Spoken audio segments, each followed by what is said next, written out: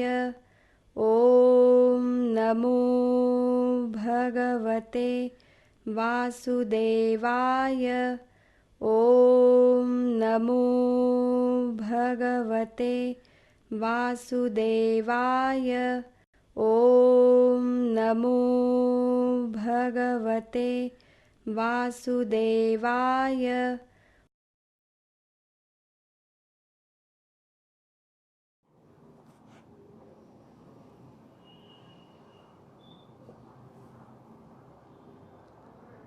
नाम जप का समय यहाँ समाप्त होता है।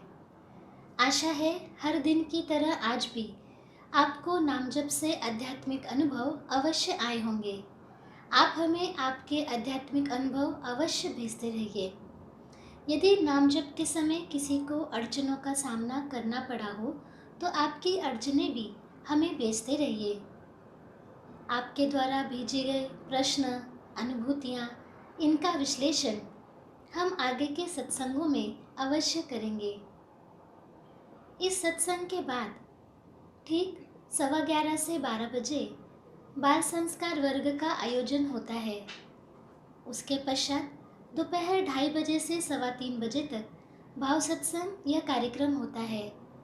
शाम को 4 बजे से 4:45 बजे तक इसी नाम जप सत्संग का पुनः प्रसारण किया जाता है और रात में 8 बजे धर्म संवाद ये कार्यक्रम किया जाता है। आप ये कार्यक्रम का आनंद तो ले ही रहे हैं। आपसे विनती है कि आपके मित्रजन और परिवारजनों को भी इन सभी आध्यात्मिक कार्यक्रमों में सम्मिलित होने के लिए आप अवश्य प्रेरित कीजिए। भगवान श्री कृष्ण जी की असीम कृपा से ही आज का ये सत्संग यहाँ संपन्न होता है, ऐसा मैं घोषित करती हूँ। नमस्कार।